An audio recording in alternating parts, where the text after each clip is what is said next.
मेरे माँ के प्रिय भक्तगणों एवं सनातन में निष्ठा रखने वालों, आप सबको प्रणाम करते हुए देवी माँ के चरणों में शीश झुकाते हुए आज एक प्रश्न ले रहा हूँ। यह प्रश्न है कोलकाता से मिथिलेश जी का। मिथिलेश जी पूछते हैं कि तंत्र साधना के विषय में कुछ अपने मुंह से बताइए और तंत्र साधना की सफलता के बारे में भी कुछ कहिएगा। आपके मुंह से सुनना मुझे ज़्यादा प्रिय होगा, क्योंकि आप अनुभव की बात अधिक करते हैं और लोग पुस्तकों को पढ़ पढ़ करके बातें करते हैं। मिथिलेश जी, आपका प्रश्न मैंने समझ लिया। देवी माँ की प्रेरणा से जो मैं कह रहा हूँ, ध्यान से सुनिए। तंत्र विद्या सनातन की बड़ी प्राचीन विद्या है।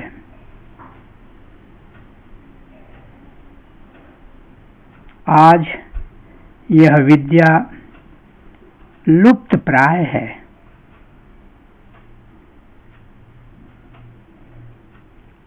परम ऊर्जा से संपर्क करने के लिए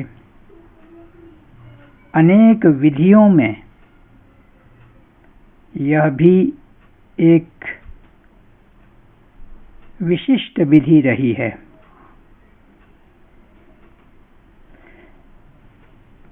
तांत्रिक किताबें अनेक हैं।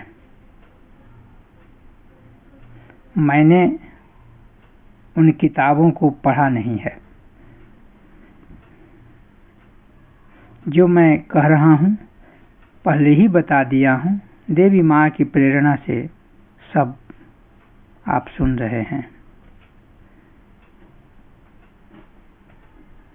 उन तांत्रिक किताबों के मनमाने अर्थ किए गए हैं। तांत्रिक गुरुओं की भी कमी है और आज तो अत्यंत कमी है। आज कोई चाहे कि तंत्र साधना करके हम सफल हो जाएं, तो शायद कोई हो जाए।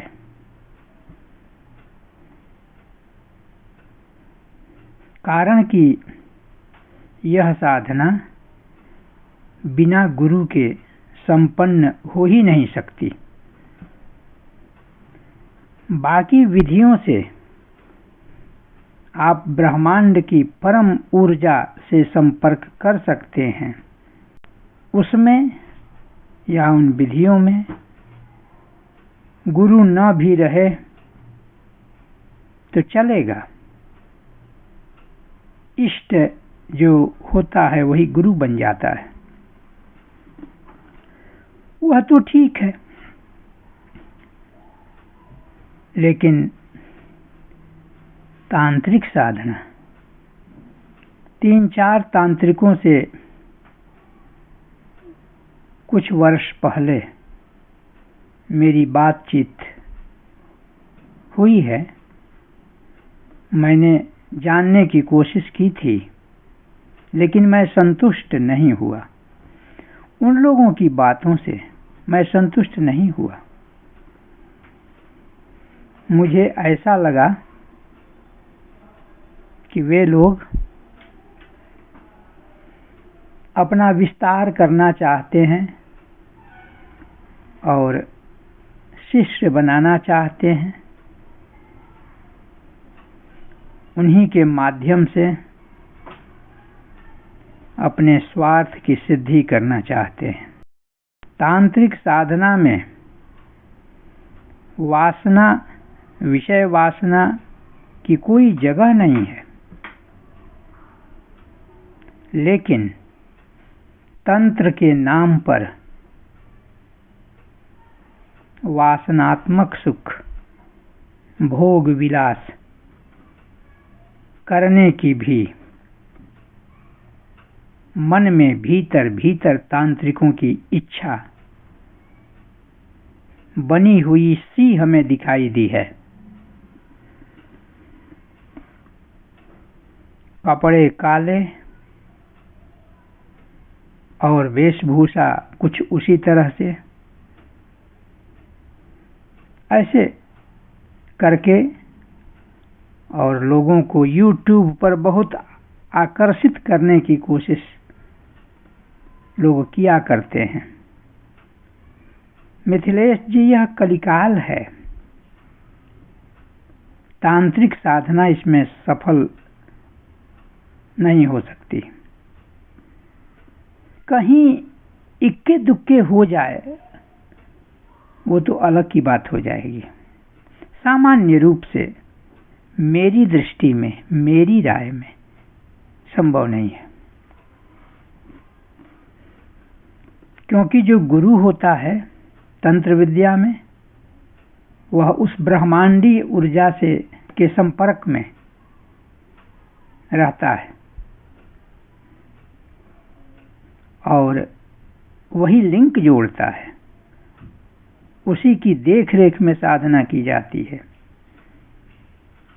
और उस साधना की भूमि कोई खास देवस्थल या स्मशान भी हुआ करता है। तो आपने कहा तंत्र विद्या, तांत्रिक साधना, इसीलिए मैं तांत्रिक साधना को लेकर के कुछ अधिक नहीं बोलना चाहता। मैं देखता हूं यह आजकल विद्या सफल है नहीं, इसके गुरु नहीं दिखाई देते जो सफल हों। ढोंग तो ज्यादा है और कुछ विद्वान लोग भी हुए हैं, मेरा मतलब पढ़े लिखे हैं, पुस्तकों को पढ़ पढ़ करके और विद्वता दिखाने वाले लोग हुए हैं। मनमाने ढंग से तर्क और बुद्धि के बल पर तांत्रिक ग्रंथों की व्याख्याएं भी किए हैं, लेकिन वे सारी व्याख्याएं या उसके कुछ अंश भी आप उन लोगों के पास रह करके देखेंगे तो उनके भीतर नहीं मिलेगी। तंत्र को भोग का माध्यम भी लोग बना लिए हैं। मदिरा पीना, मांस खाना, मैथुन करना, आजकल तो यही लोग चाहते हैं। बस एक नाम दे दो कि तंत्र साधना, मजे से आनंद लो उसमें, लेकिन ये तंत्र साधना नहीं है। तंत्र साधना में विषय वासना की बू तक नहीं है, गंध तक नहीं है।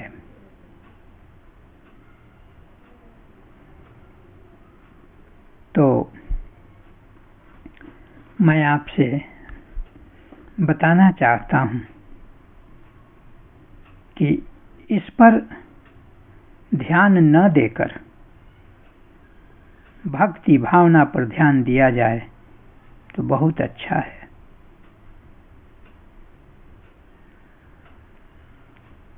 इष्ट की सिद्धि भक्ति भावना से अगर की जाए तो ज्यादा अच्छा है। माँ भगवती को माँ बनाया जाए, तो मेरी माँ हो,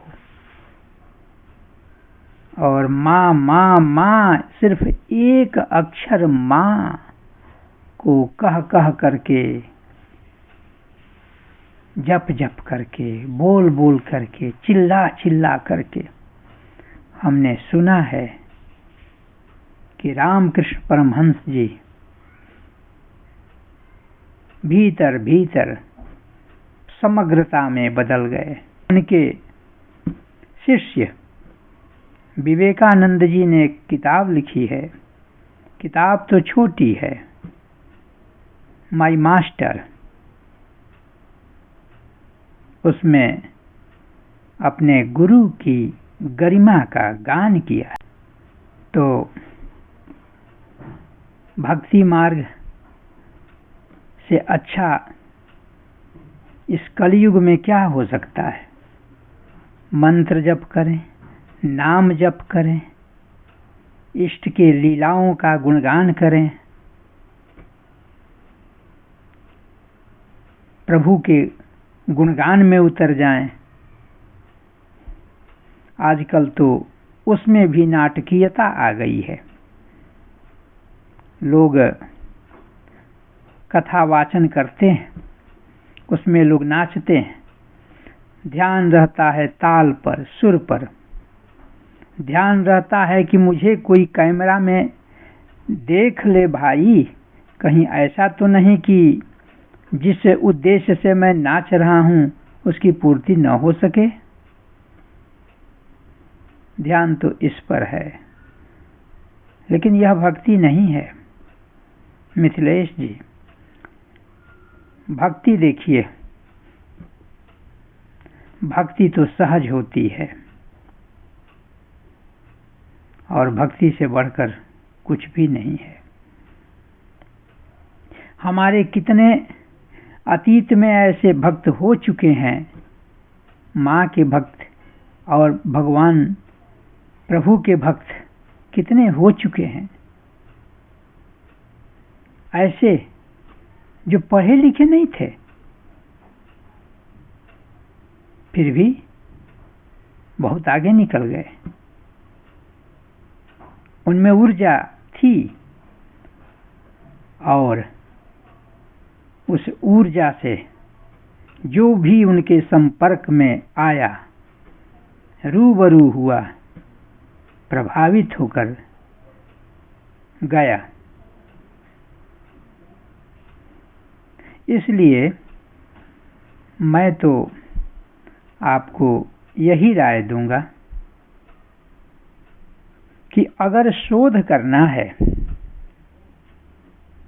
पीएचडी करनी है तंत्र विद्या पर, तब तो कई किताबों को पढ़िए, कई लोगों को पढ़िए और नई किताब लिखिए। लेकिन अगर इसमें उतरने की बात है तो बड़ी खतरनाक साधना है। हालांकि सिद्धि तो सबसे जल्दी हो जाती है, इसमें सिद्धि जल्दी होती है, लेकिन साधना बड़ी कठिन है। और कलयुग में तो इसका नाम भी मत लीजिए, ये स्थिति है। तो मिथिलेश जी, तंत्र विद्या, तंत्र साधना के विषय में मेरी कोई गहरी पहुंच नहीं है, और जो भी मैं ये कह रहा हूं ये सब माँ की प्रेरणा से मेरे मुख से निकल रहे हैं। बचपन से ही मेरी रुचि रही है इधर, लेकिन मुझे कोई पथ प्रदर्शक, ईमानदार, सच्चा नहीं मिला। मैं कई गुरुओं के संपर्क में आया हूँ जिनके आज लाखों शिष्य हैं और कभी बहुत कम थे। ऐसे ऐसे कई गुरुओं के संपर्क में मैं रहा हूँ, लेकिन संपर्क में आने के बाद मैंने जैसे नज़दीकियाँ बढ़ानी शुरू की, बस वे लोग खलबलाने लगे, हिलने डुलने लगे और मैंने उनका त्याग कर दिया। अब गुरुदेव के रूप में सिर्फ मेरे पास कोई है तो मेरी माँ है, मेरी आराध्या है, मेरी इष्ट देवी है। मैं उसका गुणगान सुनता हूँ, मैं उसको पढ़ता हूँ, मैं उसको याद करता हूँ। वही मेरा जीवन है, वही मेरा सब कुछ है और उसी के सहारे आज इस प्रश्न का मैं उत्तर दे पा रहा हूँ। तो अंत में मैं यही कहूँगा कि तंत्र विद्या अति प्राचीन विद्या है, लेकिन आज लुप्त प्राय है और कलिकाल के ढोंगी सन्यासी जो तंत्र के नाम पर ठगने की कोशिश करते हैं, उनसे बच कर रहिएगा। मैंने ज़्यादा नहीं 3-4 से बात किया, लेकिन बात करते करते जब मैं उनके निजी जीवन में प्रवेश करने की कोशिश किया, मैंने ये भी कहा कि मैं समय दे करके आपके पास रहूँगा। बस वही काम तो बिगड़ गया। वे फ़ोन से भी बात करना बंद कर दिए, तो मेरे लिए तो और अच्छा ही हुआ। जितना मेरे दायरे में है, अपनी टूटी फूटी भाषा में मैं आपसे कह दिया। ये कोई प्रवचन नहीं है, ये तो बातचीत है। प्रवचन करता अपने वाक्य को संवार कर बोलेंगे, वो अपनी विद्वता दिखा सकते हैं। मेरे पास ऐसा कुछ नहीं है मिथिलेश जी, जो है सीधा सीधा है।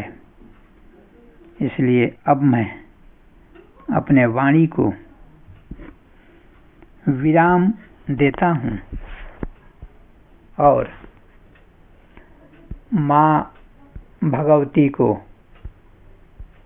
प्रणाम करते हुए अपने सुनने वालों से कहना चाहता हूँ कि कुछ भी अगर इसमें भलाई करने वाली बात हो तो मानवता के हित में, मानवता की सेवा में आप जरूर इस चैनल को सब्सक्राइब, लाइक और शेयर करेंगे। आप सबको, मिथिलेश जी, आपको और सुनने वाले सबको मैं बार बार प्रणाम करता हूँ और धन्यवाद देता हूँ।